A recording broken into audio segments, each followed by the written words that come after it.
자, 교재는 62페이지 고소의 기간입니다. 자, 먼저 고소기간의 제한 나왔네요. 일단 비친고죄는 고소기간에 제한이 없어요. 비친고죄는 제가 뭐라 그랬어요? 고소가 없이도 공소 제기할 수 있는 범죄라고 했잖아요. 그래서 이 비친고죄는 고소기간에 제한이 없다. 그런데 이 친고죄는요. 고소가 있어야 공소 제기할 수 있는 범죄잖아요.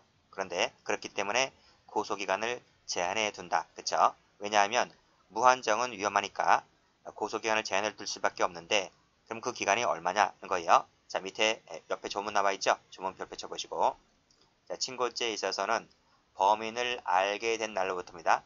알게 된 날로부터 빨간색으로 6개월 동그라미 6개월이 경과하면 고소하지 못한다는 거예요. 색깔 칠하시고 6개월 색깔 빨간색으로 색깔 됐죠? 그 다음에 일단 끊고 단서는 뒤에서 배울게요. 단서는 뒤에서 배울 테니까 일단 본문만 범인을 알게 된 날로부터 6개월이다. 이것만 봐두세요. 자, 밑에 판례 봅니다. 자, 이 판례는 형법을 배우신 분들은 이 판례 알아요. 근데 형법을 배우지 않으신 분들은 처음일 텐데 자, 보겠습니다. 피고인이 백화점 내 점포에 입점시켜 주겠다고 속여서 피해자로부터 입점비 명목으로 돈을 편취하였다고 하여 사기죄로 기소된 사안이다 하는 것입니다. 일단 끊고 근데 가해자 피해자가 사돈지간이에요. 사돈지간 여기 A하고 B가 둘이 부부죠. 부부다. 부부인데 이건 적지 마세요. A의 이 부가 있고 B의 부가 있잖아요. 그쵸? 부. 그래서 이 둘은 뭐다? 이 두 사람은 뭐다? 사돈지간, 사돈지간이다 이거요. 근데 사돈지간은 민법에서 친족이 아닙니다. 친족 범위에서 들어오지 않는다는 거예요.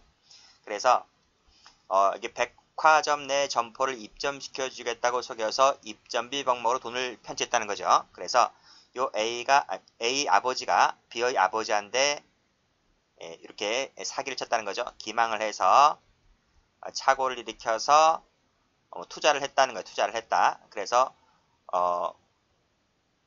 처분행위를 했고 그 다음에 뭐 돈 들고 튀었던지 이렇게 사기쳤다는 거예요. 그래서 사기죄로 기소가 되었는데 이 사돈지간은 민법상 친족이 아니잖아요. 친족이 아니기 때문에 친족이 죄를 범하는 죄에 있어서 좀 혜택을 주는 조항이 있어요. 그게 이제 친족 상도례라고 하는 것인데 친족 상도례가 당연히 적용될 수 없겠죠. 친족이 아니기 때문에 친족 상도례가 적용되지 않는다. 만약에 친족이라고 하게 되면 이 사기죄로서 기소했다 할지라도 형 면제 판결 받게 됩니다. 그렇죠? 그렇기 때문에 친족 상도례가 적용되지 않는다. 근데 원심이 이걸 친고죄라고 판단해서 친고죄면 뭐가 돼요? 친고죄면 위에 나와 있죠. 고소기간이 제한이 되어 있잖아요. 그렇죠? 고소기간 범인을 안 날로부터 6개월이다. 그렇죠? 근데 원심에서는 이것을 친고죄라고 보았고 고소기간이 지났으니까 당연히 공소를 기각했다라고 했는데 이 판결이 잘 됐다 못됐다? 이건 잘못됐다는 거죠. 그렇죠? 왜냐면 친족이 아니기 때문에 친족 상도로 정될 수 없고 그렇기 때문에 그럼 뭐가 되는 거죠? 여기 사기죄는 뭐다? 비친고죄가 되는 거예요. 비친고죄가 되는 것이기 때문에 고소기간이 제한이 없게 되는 거죠. 근데 원심에서는 이것을 친고죄라고 보았고 고소기간 경과했으니까 당연히 공소를 기각했는데 이 원심 판결 자체가 뭐다? 위법이다. 그런 내용입니다. 됐죠? 다음 판례. 다음 페이지 보시면 고소기간 시기 나와 있죠? 방금 조문에서 보았듯이 범인을 알게 된 날로부터 기산한다 그랬습니다. 자, 범인은 정범, 공범 불문하고 수인인 때에는 그중 한 사람만 알면 족하다 그랬는데요. 일단 끊고 수인인 때에는 그 1인만 알면 족하다고 했는데 밑에 조문 나와 있습니까? 별표 쳐보시고 고소할 수 있는 자가 수인인 때에는 그 1인의 기간의 혜택은 뭐예요? 밑에 각주 기간 경과 한 사람이 기간에 경과했다 할지라도 타인 고소에는 영향이 없다. 무슨 말이죠? 이 타인은 고소가 가능하다는 거예요. 한 사람의 기간이 경과해서 이 사람이 고소를 못했다 할지라도 다른 사람이 고소기간이 경과하지 않았다면 이 사람은 얼마든지 고소할 수 있다는 것이 이 조문입니다. 아시겠죠? 이 조문 받으시고요. 자, 다시 올라가서 상대적 친고죄. 에는 그 뒤에 나와 있어요. 뒤에 몇 페이지 상대적 신고제가 나와 있는가 하면 66페이지 가보시게 되면 그 조문 나와 있을 거예요. 거기 나와 있는 것인데 요 상대적 친고죄라고 하는 것은 형법 328조 2항의 친족입니다. 2항의 친족. 2항의 친족. 일 때 얘는 친분 관계에 있는 범인을 알게 된 날로부터 6개월을 셉니다. 아시겠죠? 그러면 다시 올라가서 자, 조문에서 범인을 알게 된 날로부터 6개월이다 그랬는데 이 알게 된 날의 의미가 무엇이냐 하는 것이에요. 자, 여기서 범인을 알게 되었다는 말의 의미는 범죄 사실과 범인을 알게 되었다는 말이다 하는 거예요. 이때 범죄 사실을 안다는 것은 빨간색으로 확정적 인식을 말한다는 것입니다. 이 편례 별표.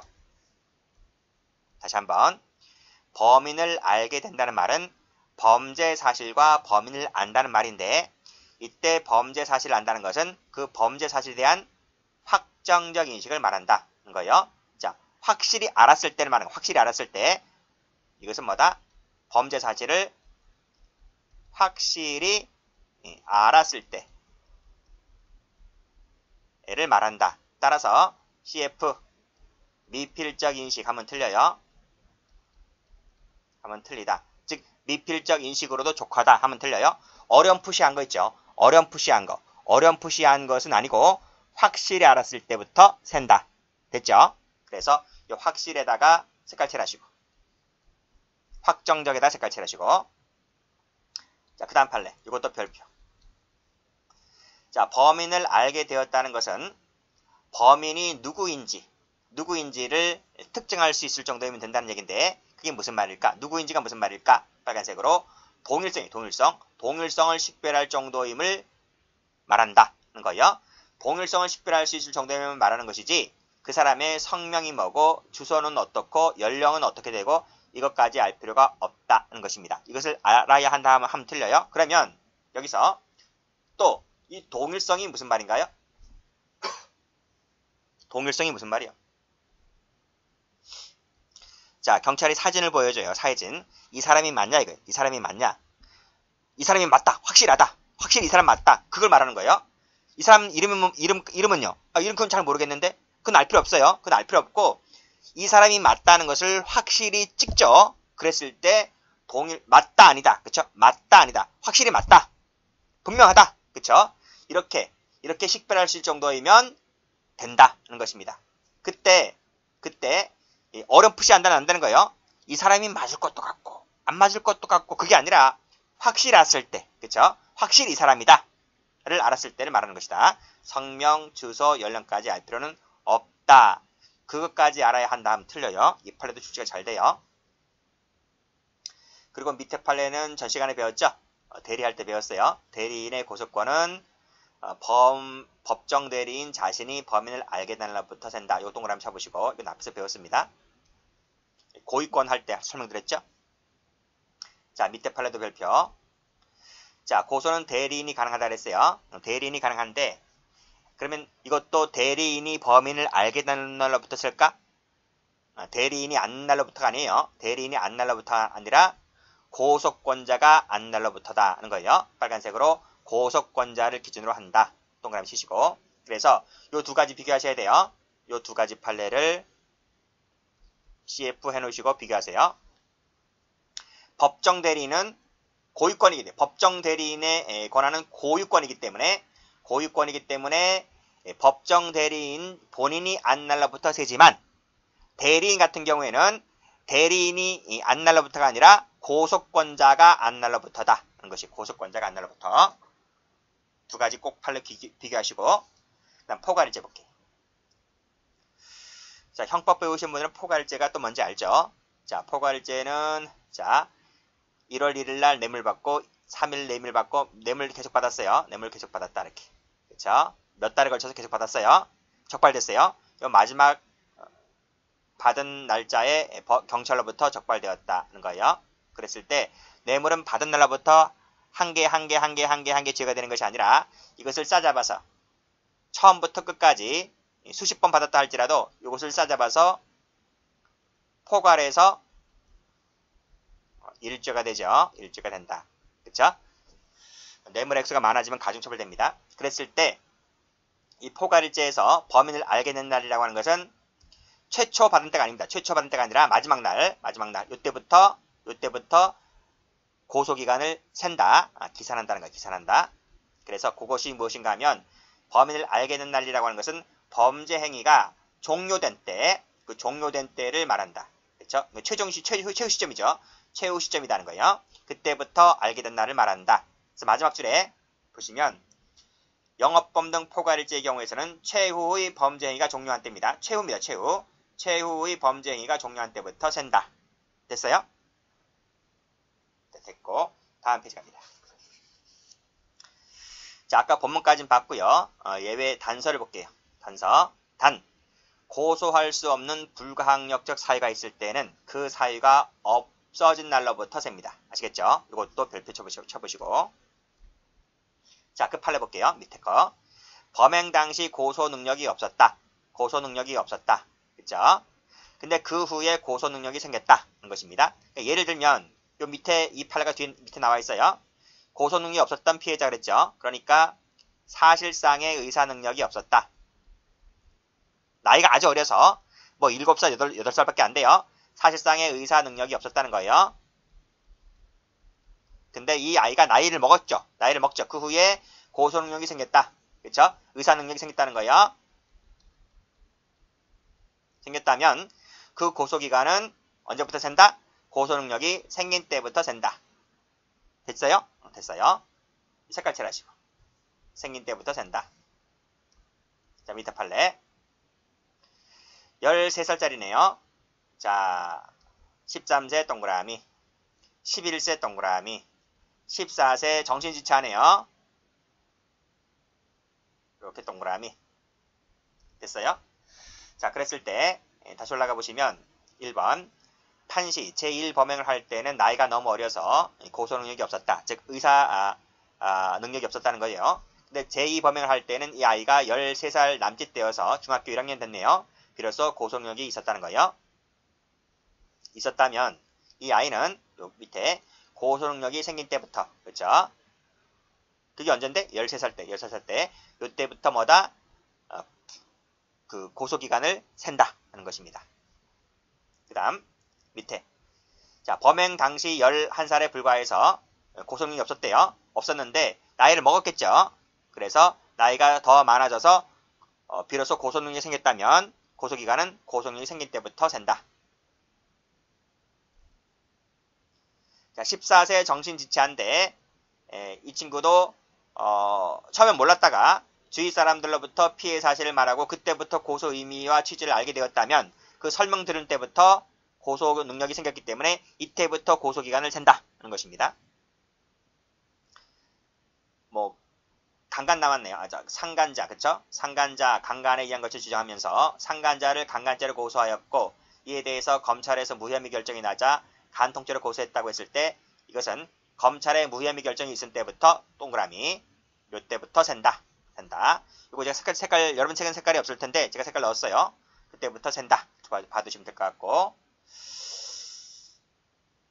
그 2번 강제추행죄고 3번 강간이고 4번도 강간이잖아요. 그쵸?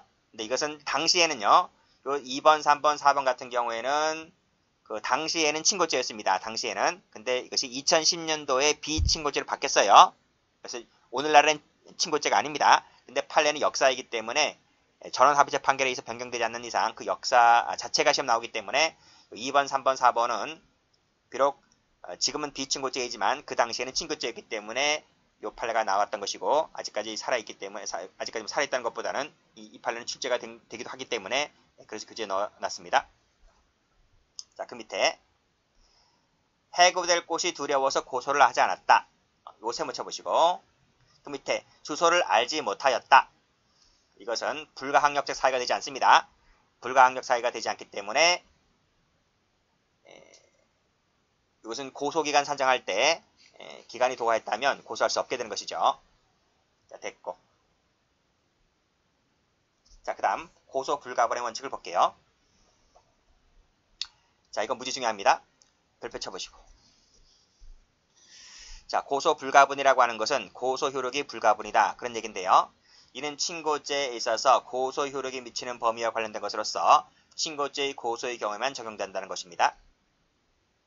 자, 이 원칙은 고소할 때도 적용되는 것이고요. 고소 취소할 때도 적용돼요.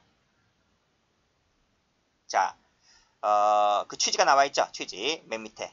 고소권자가 지정한 일부 사실과 일부 범인만을 처벌하는 것을 방지함으로써 사법의 객관성과 형평성을 도모하는데 그 이가 있기 때문에 이 원칙을 만들었다는 것인데 이게 무슨 뜻이냐? 다음 페이지 가보시게 되면요. 한 예를 한번 들어볼게요. 여기 한번 볼게요. 갑을병이 공동으로 A를 모욕했어요. 그쵸? 근데 그러면 이 모욕죄는 친고죄거든요. 모욕죄는 친고죄인데 그래서 이 피해자인 A가 요 갑을병 중에서 요 갑에 대해서 고소를 했다면, 그쵸? 을과 병은 고소를 안 했어요. 오로지 갑에 대해서만 고소를 했다 하더라도 그 고소효력은 을병 전부에 대해서 미친다는 거예요. 이게 고소 불가분의 원칙 중에 주관적 불가분의 원칙인데 왜 그러면 갑에게만 고소를 했으면 갑에게만 효력이 미치지 왜 고소하지 아니한 이 을병에게도 미치냐는 거예요. 그러면 자기가 을을 처벌하고 싶으면 을만 고소하고 나머지는 감정이 좋으니까 공범이라 할지라도 나머지는 감정이 좋으니까 고소를 안 하면 처벌받지 않는 거고 고소한 사람만 처벌받게 되면 이것은 그 피해자가 국가형벌권을 지 멋대로 좌우하는 꼴이 되는 거잖아요. 그래서 국가형벌권을 비전문가인 이 피해자가 지 멋대로 좌우하여서는 안 되기 때문에 그것을 불가분으로 만들어 놓았다는 것입니다. 그쵸? 나중에 그 중에 한 사람이 자기 신에게 와서 금전으로 매수할 수 있잖아요. 금전으로 돈을 받은 사람은 이쁘니까 고소 취소하고, 그쵸? 돈 안 준 사람은 고소 취소 안 하고요. 이건 불합리한 거잖아요. 그렇기 때문에 그것을 일체 봉사시키기 위해서 고소해도 전부에 미치고 고소를 취소해도 그 공범자 전부에게 미친다. 이것이 바로 뭐다? 고소 불가분의 원칙이다. 이렇게 보시면 될 것 같아요. 그래서 두 가지가 있습니다. 고소 불가분의 원칙은 주관적 불가분의 원칙이 있는데 이것은 제가 다시 한번 지울게요. 이것은 제가 깔끔하게 지우고 이렇게 지우고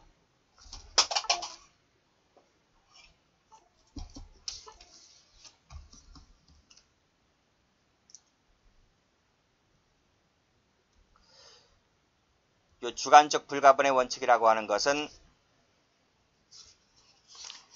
사람을 기준으로 한 거예요. 사람을 기준으로 하였다. 그래서 밑에 보시면 공범자 중에서 그중 1인 또는 수인에 대한 고소가 있든 취소가 있든 다른 공범자에 대해서 미친다. 그쵸? 그래서 밑에 방금 보았듯이 이 세 사람이 공범이라면 그 중에서 한 사람에 대한 고소를 했다 하더라도 나머지 고소하지 아니한 그 두 사람 있죠. 을병에게도 고소효력이 미친다. 왜요? 이 피해자가 국가형벌권을 지멋대로 갖고 놀지 못하게 하기 위해서라는 거예요. 그래서 고소해도 전부에 미치고 취소를 해도 전부 취소가 되는 거예요. 이것이 사람을 기준으로 했기 때문에 주관적 불가분의 원칙이라고 하는 것이고 다시 앞으로 한번 가보시게 되면 요 객관적 불가분의 원칙이라는 것이 있습니다. 객관적 밑줄 그시고 이것은 사람이 아닌 사건을 기준으로 하였다 하는 것이에요. 그런데 조문이 없죠. 주관적 불가분의 원칙은 233조의 조문에 있잖아요. 요 별표 쳐보시고 그런데 객관적 불가분의 원칙은 조문이 없죠. 그래서 올라가 보시면 근거 나와 있습니다. 주관적은 명문조항이 있는데 객관적은 명문조항이 없다. 그렇지만 이론상 인정된다. 명문조항이 있다는 부분하고 이론상 인정되는 것과는 차이가 있는 거예요. 그래서 이 두 가지 좀 봐두시고 근거까지 봐두세요. 자, 먼저 객관적 볼게요. 한 개입니다. 한 개. 수개가 아니라 한 개의 범죄 사실에 대해서 일부에 대한 고소가 있거나 취소가 있다면 그 사실, 그 한 개의 사실 전부에 대해서 미친다는 것이 객관적 불가분의 원칙. 판례도 인정하고 있습니다. 자, 일제의 관계에 있어서 일부에 대한 고소 효력은 빨간색으로 그 일제 전부에 대해서 미친다. 됐죠? 뭐 자유로운 증명 나와 있는데 그건 뒤에서 따라 배울 겁니다.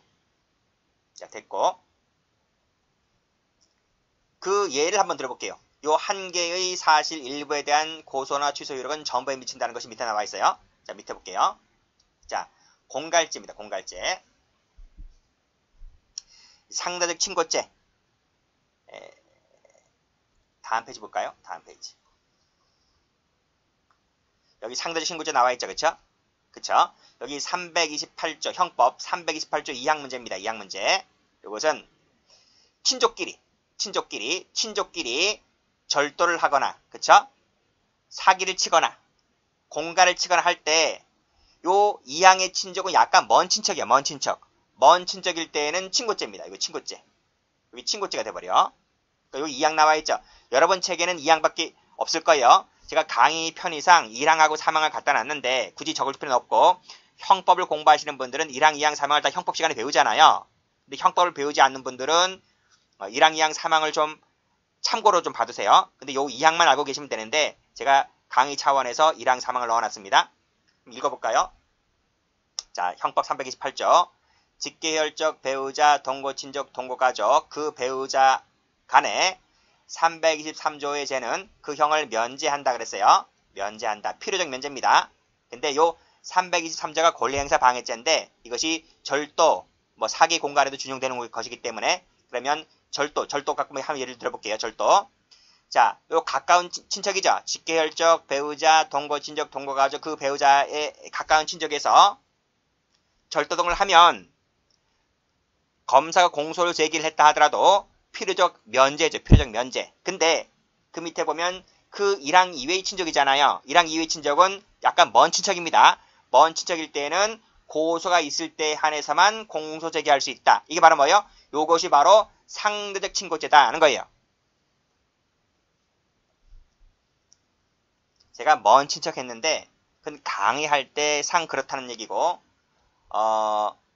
형제 있죠. 형제 자매. 그쵸? 요 형제 자매가 결혼을 안 하잖아요. 결혼을 안 하면 이것이 1항이 돼버려요. 1항의 친족. 이기 때문에 필요적 면제를 받아요.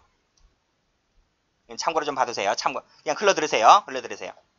그러니까 우리 형제자매가 상당히 가깝잖아요. 그쵸? 이촌이잖아요. 이촌. 형하고 동생이 이촌이잖아요. 근데 결혼을 안 하게 되면 형이 동생의 옷을 가져갈 수 있고 동생이 형 지갑에서 돈을 빼내서 용돈도 쓸 수 있잖아요. 그쵸? 그때는 필요적 면제가 돼버려요. 근데 결혼을 해버리잖아요. 결혼을 해서 분가를 해버리면 그때는 2항의 친족이 돼버려요. 그래서 이것은 친고죄. 고소가 있어야지 처벌할 수 있단 말이죠. 그쵸? 그러니까 결혼했다고 해서 이 사람이 먼 친척이라고 할 수 있나요?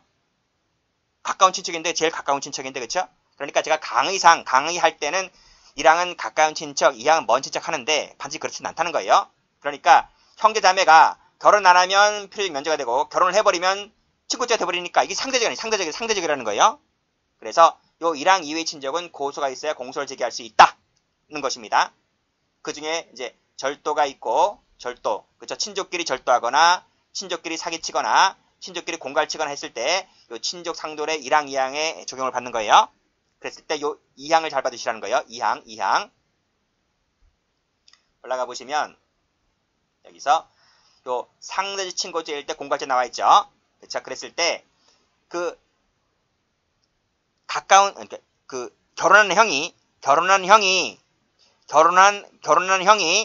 공갈을 통해서 재물을 갈취해 갔다고 했을 때 그 피해자인 동생이 폭행협박으로 고소했다면 공갈죄 전체에 대해서 고소 효력이 있다는 것입니다. 아시겠죠? 그래서 범죄 사실 일부에 대한 고소 효력은 즉 공갈죄 중에서 폭행협박으로 고소했다 하더라도 그 효력은 공갈죄 전체에 대해서 미친다는 것이 바로 뭐다? 객관적 불가분의 원칙이다는 것이에요.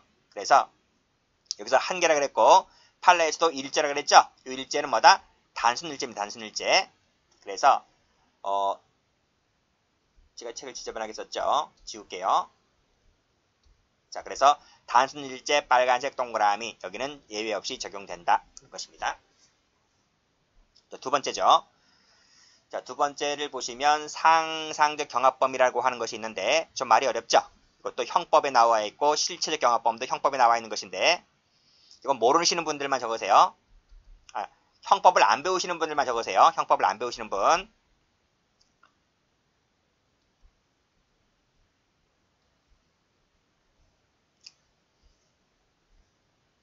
자, 이건 뭔가 하면 그것은 행위가 한 개, 죄는 수개예요, 수개. 그리고 실제 경합범위라고 하는 것은 행위가 수개, 죄도 수개예요. 이해되시겠죠? 이게 차이가 뭐예요? 차이가 행위가 한 개냐, 행위가 수개냐, 이 차이밖에 없어요. 그래서 요 실제 경합범위 예를 한번 들어드릴게요. 예를 한번 들어드리면 사람을 살해했죠? A가 B를 칼을 들고 찔러 죽여버렸잖아요. 이렇게. 그쵸? 죽였죠? 살인죄가 되죠? 그냥 가나요? 그럼 나 잡힐 텐데? 그쵸? 이 사체를 유기해야 되겠죠? 사체를 유기합니다. 뭐 산 속에 갖다 파묻는다든지 강가에 갖다 버린다든지 그쵸? 사체 유기를 한다. 그러면 어떻게 되는 거죠? 행위가 살인 하나 있고 사체 유기 하나 있죠? 그쵸? 죄는 살인죄 하나, 사체 유기죄 하나, 보호법이 달라요. 그래서 죄도 각각 되는 거예요. 죄가 두 개의 죄가 되는 거예요. 그래서 행위가 두 개, 죄도 두 개, 그쵸? 요것이 실체 경합범. 근데 상상 경합범은 행위가 한 개입니다. 그쵸? 예를 한번 들어드릴까요? A가 B가 살고 있는 집에 폭탄을 던졌어요. 폭탄을 던져버리니까 이렇게 이 집이 파손됐어요. 집이 파손되고 B는 죽었어요. 사망을 했다는 거예요. 그러면 파손했으니까 손괴죄죠. 사망했으니까 살인죄가 되잖아요. 그쵸? 행위가 몇 개예요? 폭탄을 던졌다 한 개잖아요. 죄는 각각 있죠. 죄는 수개. 그쵸? 이것을 상상적 경합이라 그래요. 상상적 경합보다 행위가 한 개인데 죄가 여러 개인 거. 실경은 죄가 수개인, 행위도 수개인데 죄도 수개인 거. 아시겠죠? 근데 이 상상 경합은 이 중에서 죄가 수개라 그랬잖아요. 요 죄가 수개인데 여기서 가장 중한 죄로 처벌돼요.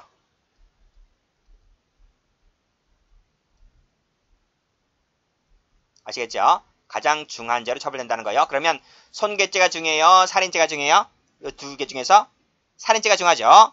살인죄의 정한형으로 처벌된다는 거예요. 그래서 가장 중한 죄로 처벌되는 것이기 때문에 과형상 일죄다. 이렇게 보고 있는 것입니다. 같은 말이에요. 같은 말이다.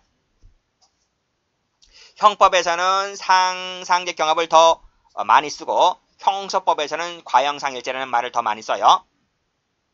됐죠?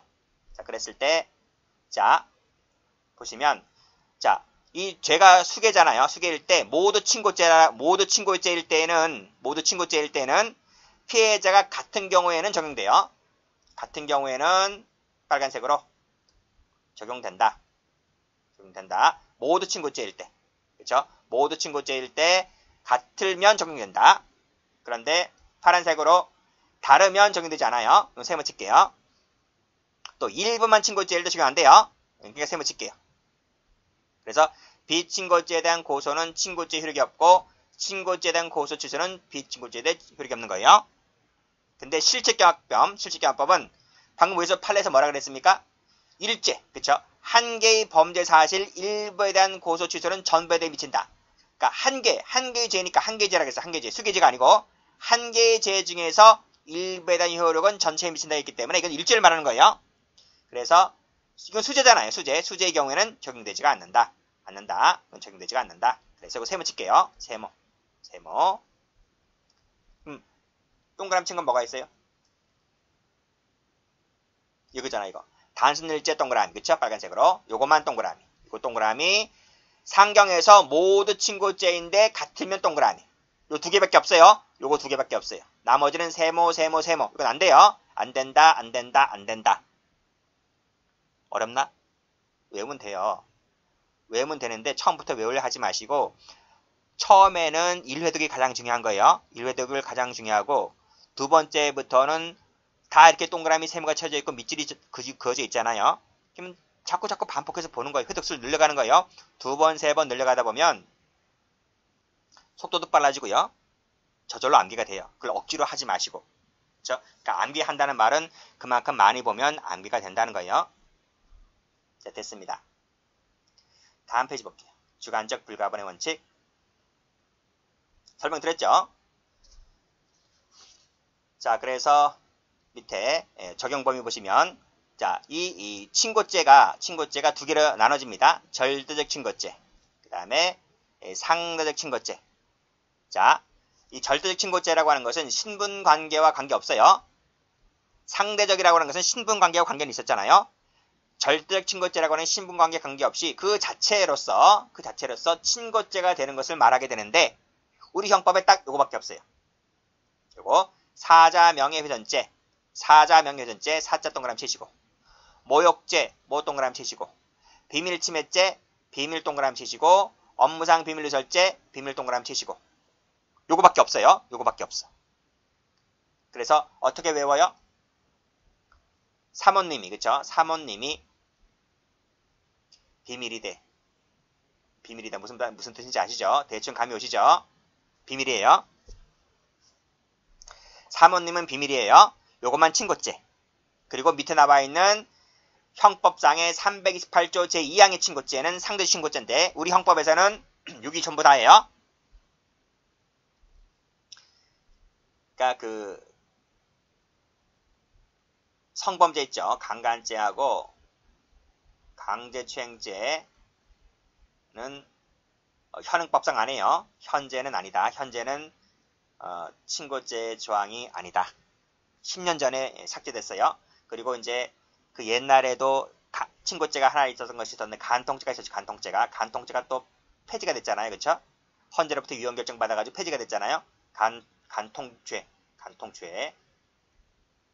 이것도 지금은 없고 그렇죠? 지금 살아있는 것은 사모님이 비밀밖에 없어요. 사모님이 비밀인 것밖에 없어요. 이건 좀 외워두셔야 돼요. 형사법 처음 공부하시는 분들 그쵸? 외워두셔야 돼요. 사모님 비밀 이거 받으시고 밑에 설명드렸고 자 밑에 판례 볼까요? 이거 별표. 자 고소 불가분의 원칙상 공범 중 일부에 대한 처벌을 구하고 나머지는 처벌하지 않는다는 내용의 고소. 그쵸? 일부는 처벌하고 나머지는 처벌하지 않는다는 내용이래요.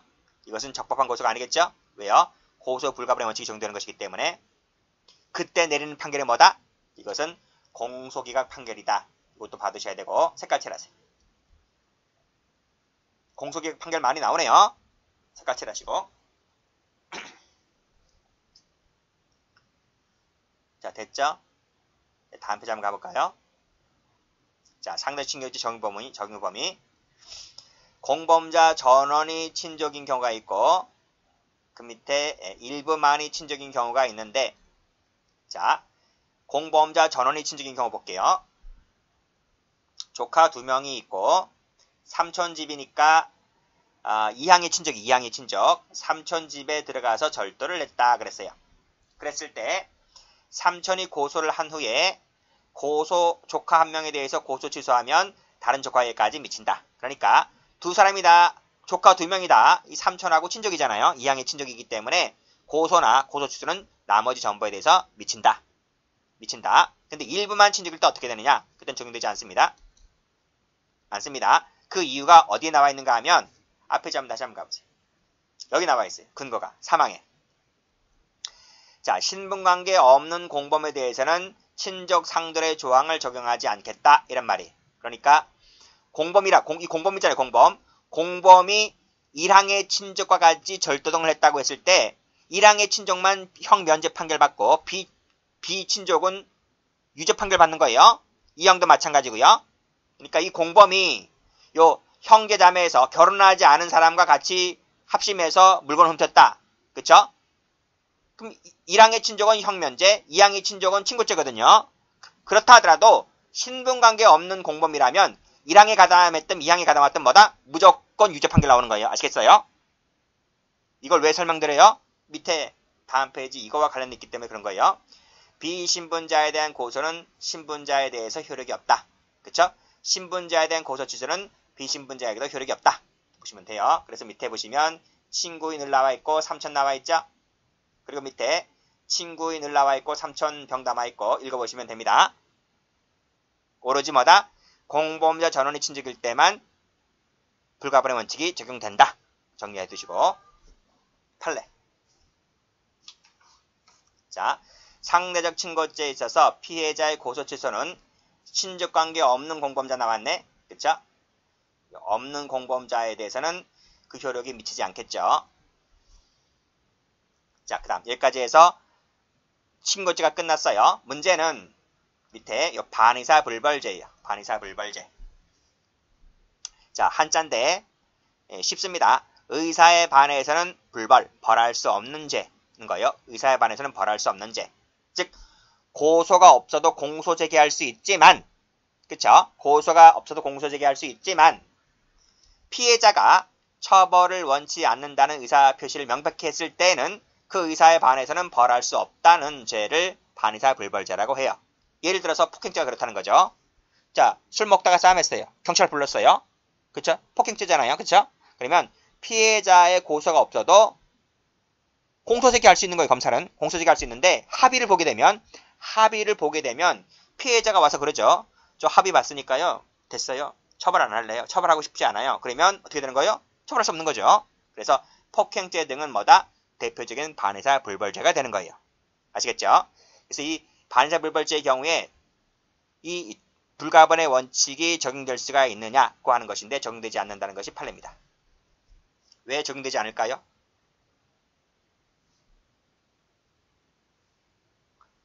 왜요? 이 고소 왜냐하면 적지 않아도 됩니다. 고소의 불가분 원칙은 피고인에게 불리한 규정이에요. 불리한 규정이기 때문에 이 원칙을 적용하려면 적지 마시라고요. 반드시 뭐다? 명문 규정이 있어야 돼요. 명문 규정이 있어야 된다. 보세요. 여기 한번 볼까요? 갑을 병이 공동으로 A를 모욕했고 A는 그 중에 갑만 찍어서 고소해버렸어요. 근데 그 고소력이 고소하지 않은 다른 놈에게도 미치잖아요. 그럼 이 사람도 불리하게 되는 거잖아요. 그렇죠? 불리하게 되는 것인데 이것이 명문조항이 있잖아요. 이렇게 명문조항이 있잖아요. 형소법 233조는 명문조항이 있기 때문에 이걸 적용할 수 있는 거예요. 그렇죠? 그렇죠? 그런데 이 규정을 반의사 불벌죄에서 적용할 수 있느냐 이런 말이에요. 하려면 반드시 죄형법정주의, 그쵸? 죄형법정주의 원칙상 반드시 명문조항이 있어야 되는 거예요. 이건 제가 형법 강의할 때 말씀드려요. 형법 강의할 때. 죄형법정주의 원칙상, 그쵸? 그쵸? 자, 근데 이것이 있나요? 없단 말이에요. 자, 233조에서 고소와 취소에 대해서 불가분의 원칙을 규정함에 있어서는 반의사 불벌죄에 있어서 이를 중요하지 않은 규정을 두고 있지 않다. 그쵸? 여기서 준용하는 조항이 있다고요? 여기서 준용하는 조항을 두고 있지 않다는 거예요. 명문조항이 없기 때문에 따라서 이 의사표시 철회에 대해서 친고죄와는 달리 공범자 간의 불가분의 원칙을 적용하지 아니함이 있다고 볼 것이기 때문에 이것은 입법의 불비로 볼 것이 아니다. 됐어요? 적용하지 않는다 하는 거예요.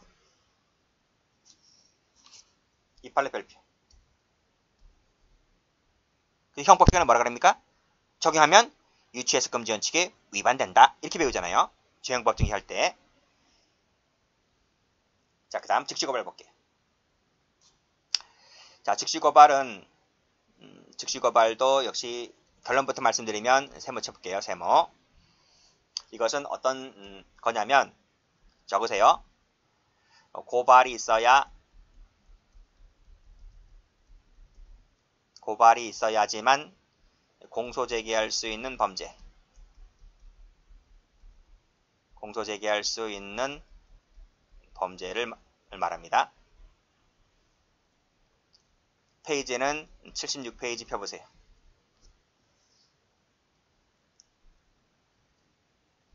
펴봤어요? 뭐라 나와 있어요? 거기 맨 위에 올라가서 조문 보세요. 조문. 234조 고발 나와 있어요. 거기 2항 보세요. 2항. 공무원은 그 직무를 행함에 있어서 범죄가 있다고 사료하는 때에는 고발하여야만 한다. 그쵸? 의무적이죠. 의무적. 고발 의무를 주어지고 있죠. 공무원에게 예를 들면 세무공무원에게 고발 의무를 주어지고 있잖아요. 그럼 세무공무원의 고발이 있어야지만 검사가 공소 제기할 수 있는 거예요. 아시겠어요? 다시 원위치. 그래서 원위치. 고발이 있어야지만 공소 제기할 수 있는 범죄를 뭐라 그래요? 즉시고발 사건. 그건 어떤 거와 관련이 되어 있다? 세금이라든지 조세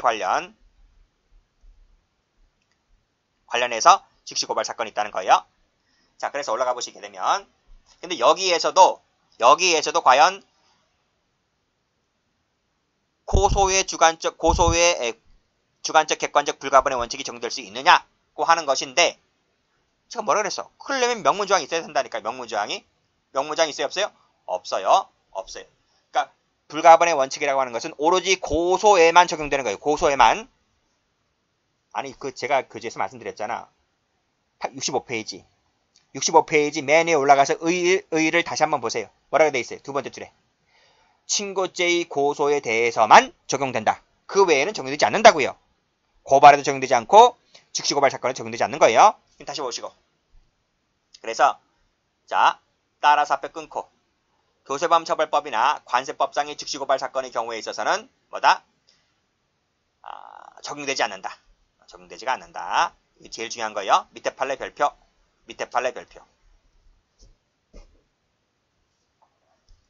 됐어요? 자, 조세범처벌법 나와 있죠? 여기 같은 법에 의해서 고발에 있어서는 이른바 고소고발의 불가분의 원칙이 적용되지 아니하므로 그쵸? 불가분의 원칙이 적용되지 않는데요. X하시고. 따라서 고발의 구비 여부는 양벌 규정에 의해서 처벌받는 행위자와 법인에 대해서 각각 개별적으로 논해야 된다. 빨간색으로 개별적 동그라미 치시고. 됐습니까? 그래서 여기 자연인 행위자에도 고발해야 되고 법인도 고발해야 되고 각각 고발해야 된다는 거예요. 자, 됐고 밑에 판례. 독점 규제 및 공정거래 관한 법률에도 마찬가지입니다. 이것도 고발이 있을 때에만 공소 제기할 수 있다고 나와 있죠. 즉시고발 사건이에요. 그랬을 때에도 역시 마찬가지로 명문적으로 고발의 주관적 불가분의 원칙에 대해서 명시적으로 규정하고 있지 않다. 그렇죠? 않기 때문에 따라서 밑에 친고죄의 고소 주관적 불가분의 원칙을 규정하고 있는 형사법 233조가 공정거래위원회 고발에도 유추 적용한다고 해석한다면 돼? 안 돼? 안 돼요. 고발 세모 쳐보시고 유추 적용하면 된대? 안 된대? 안 된대요. 하게 된다면 이것은 죄형법정지 원칙에 위반된다. 왜? 피고인에게 불리한 조항이기 때문에 명문 근거 없이 함부로 갖다 끼워놓으면 안 돼요. 됐죠? 뭐 2번은 됐고 여기까지 합니다.